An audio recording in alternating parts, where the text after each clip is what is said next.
Buhari. It will take decades to repair the destruction and damage caused by Boko Haram.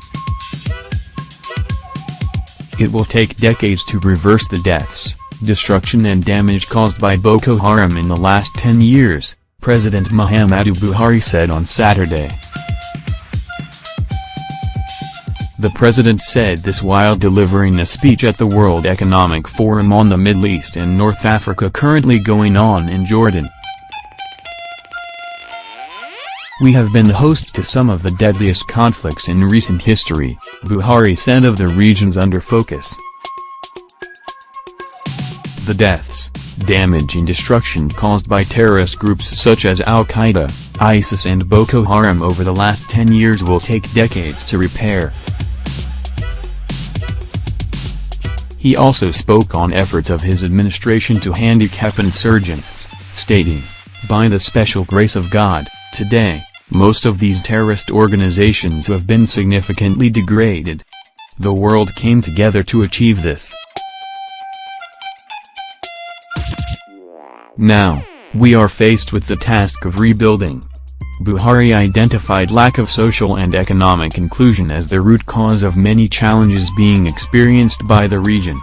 He urged the forum to come together to solve the problem. Remarks by President Muhammadu Buhari at the World Economic Forum on the Middle East and North Africa, Dead Sea, Jordan.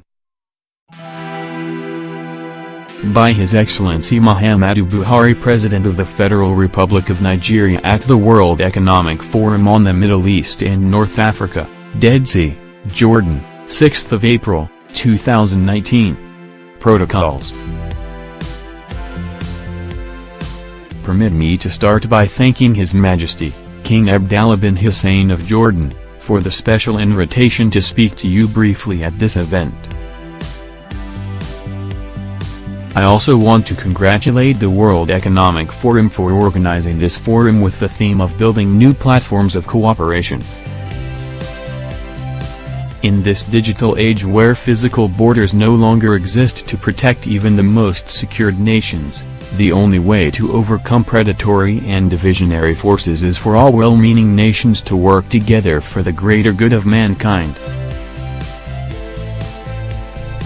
Simply put, cooperation among sovereign nations is no longer a choice. It is an absolute necessity.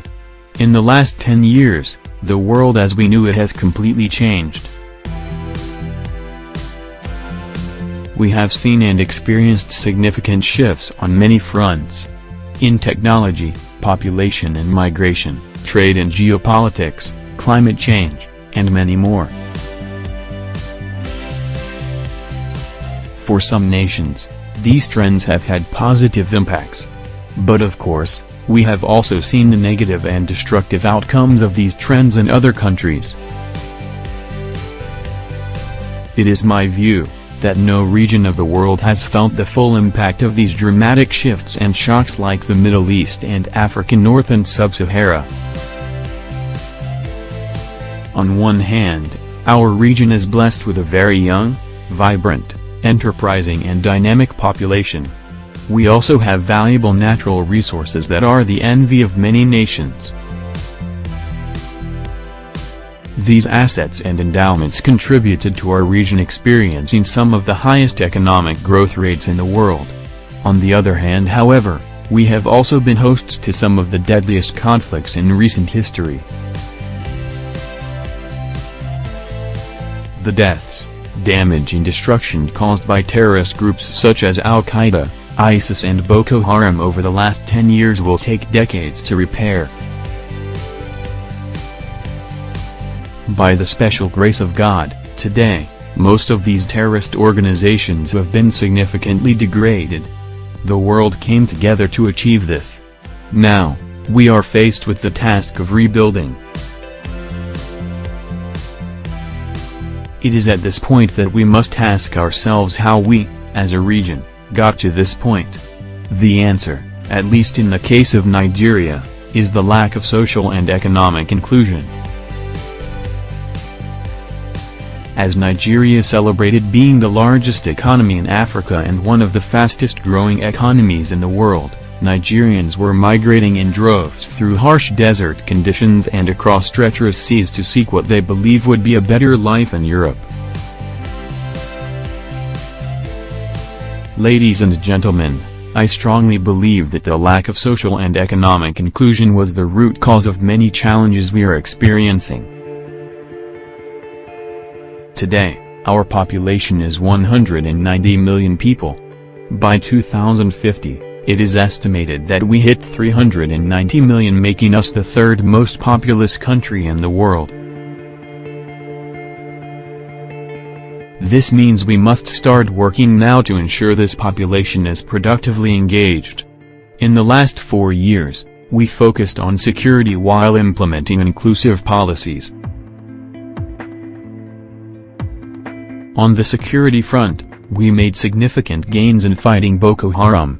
We have recaptured all territories held by Boko Haram in 2014. We have liberated thousands of Nigerians held against their will.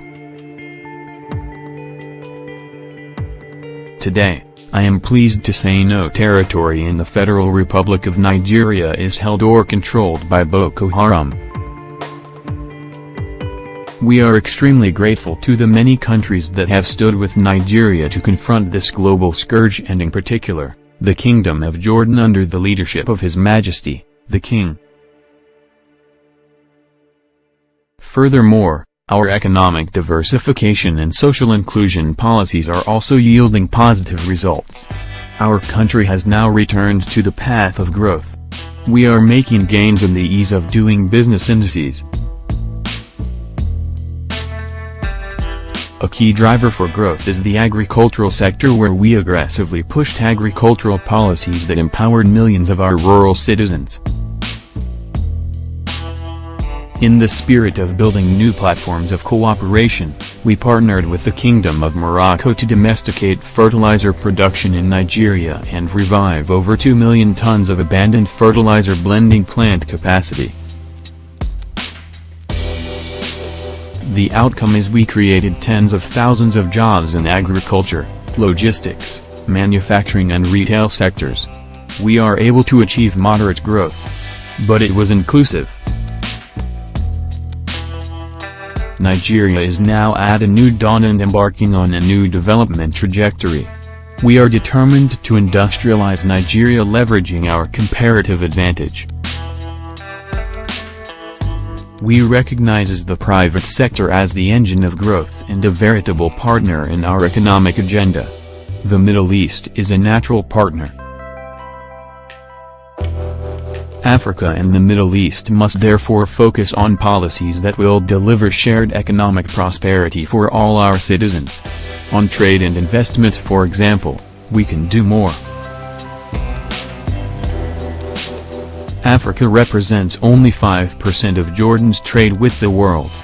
But we have the resources, the people and the markets to do more.